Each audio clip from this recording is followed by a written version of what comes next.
Hello,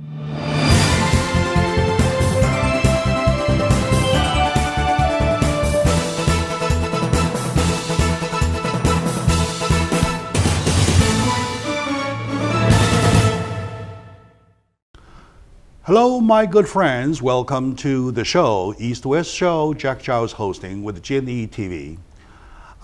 For some time, for at least the 3 past weeks, people are paying lots of attention to the situation in Iraq. It's a trouble spot, we all know, but how big is the trouble? What is the source of the trouble? What has caused the trouble? What made the trouble even worse is a question. And we do not only see a very messy picture, but also we see some new forces, new merge of that region that makes the situation even more complicated.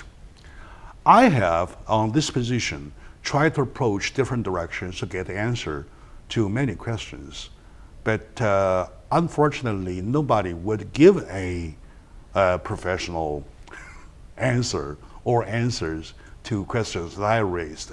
So I turned to reach my friends who might represent the average Americans. I believe among the average people, they sometimes, if not always, have the right opinion or right decision or right definition to situations like this.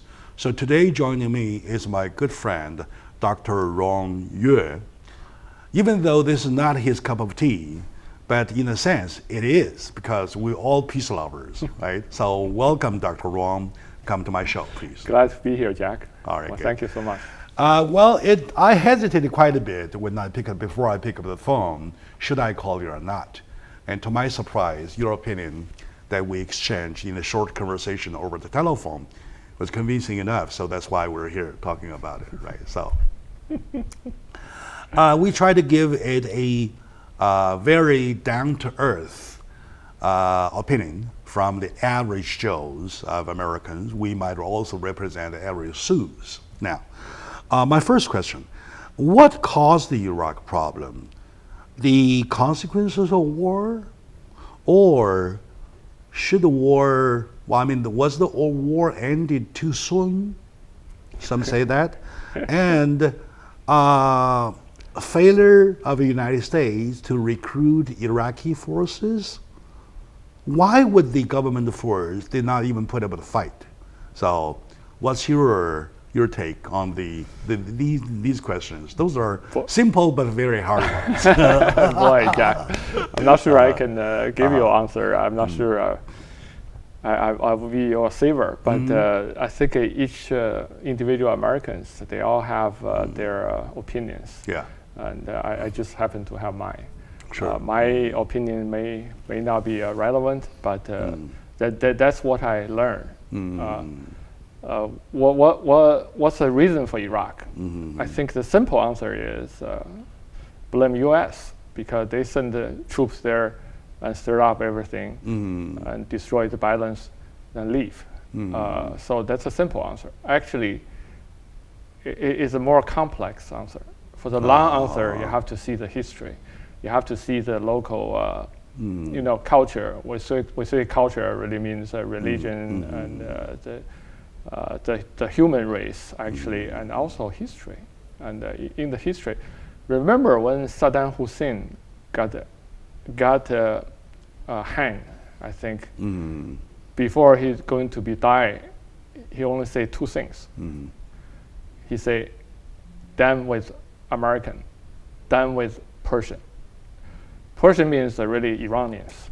I see. So before he died, he only said that 2 things. So he really has this problem with the Iranians, with problem with the U.S. I see. I think for the deep down, I think he represents part of the Iranian people. Let's see how these things happen. In that part of the world, and Iraq, Iran, or Syria. Whoever in that region, yes. There are Muslims, basically there are two groups. One is the Shia, one is the Sunni. It's a very complex situation. Shia is the majority in Iran. So Iran's regime represents Shia very strong. I see. But in Iraq, the Shia population is 80%. But the Sunni population only 20%. But Sunni used to take a power because they're, I don't know, because of historical reasons or maybe economically they're stronger, maybe they're smarter, I don't know why. Sure. But historically, they're holding the power. And if you see the whole Arab world, and in Syria, which is neighbors of Iraq down the west, and their regime is held by Shiites. So therefore, it's not really brotherly love with Iraq. Why Iraq can survive? Because in the whole Arab world, the Saudi Arabia, all of these countries, I think Jordanians as well, they are all Sunnis. So they are supporting Iraq regime back then. So now it comes to U.S. They're coming in, they kicked Saddam Hussein out, which is the Sunnis' power is being destroyed. And more importantly, there are middle level and lower level managers or cutters or their whatever they call it, government officials, they all let go. So what they're trying to sell to the Iraqi people was using the Western democratic process, and in the U.S., I think people who were having power back then, thinking very naively, we can go there and have a democratic Iraq, and then will impact the whole Middle East, and may finally reach peace with That's Israel. one of the American dreams. Yes, but what happened was then in Iraq, they did not know there was a very delicate balance between Sunnis and the Shiites. When the Sunnis' power being destroyed, then they use the democratic process. Then 80% of them are Shiites. Therefore, the new government coming from the Shiites, and this new, I think, Prime Minister Maliki, he's very strong protecting Shia interests. Therefore, they push the Sunnis to nowhere to go. They're going to have to, this is the bounce back. The bounce back. That's correct. So that's why they have to fight. I heard a lot of their military ranked officers back then. They have nowhere to go. They're being dismissed. Then they're going to the new force. Sensing from your statement, I would say probably you tend to blame the war.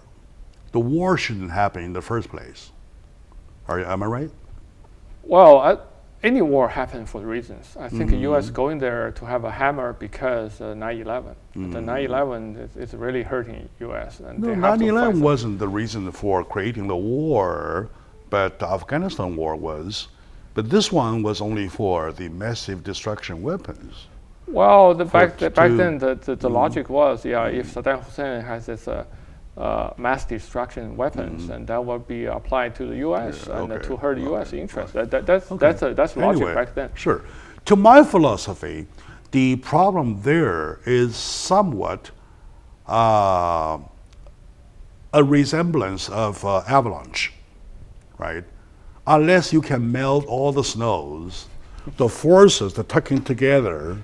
You're on top of me, I'm on top of you, and somebody on top of us, going on and on. The forces are there. It's the balance that remains the peace. That's right. That's right. Anytime. If you say you don't have to dig a hole in the snow, if you kind of say yell loudly like, wah, like very loud, the sound wave will rock something, that will break the balance and avalanche happens. So if I can use a resemblance to describe the problems over there, do you think they have They have the same. They have something in common. I don't think so. That's we call it the domino effect, right? The Yeah, one way yeah. leads to Sure, others. yeah. So right now it's Uh-huh. very, very messy. Very Many messy. people ask why U.S. just simply go there, bomb those people. Bomb who? Well, bomb ISIS, Yeah. right? There's a new force emerged. Those people are really a Sunni force. If you look at around the people, and you only see the group of Saudi Arabic, they're the one that's just supporting them. Say, well, Anyway. nobody getting involved in the Iraq Sure. situation because they're winning.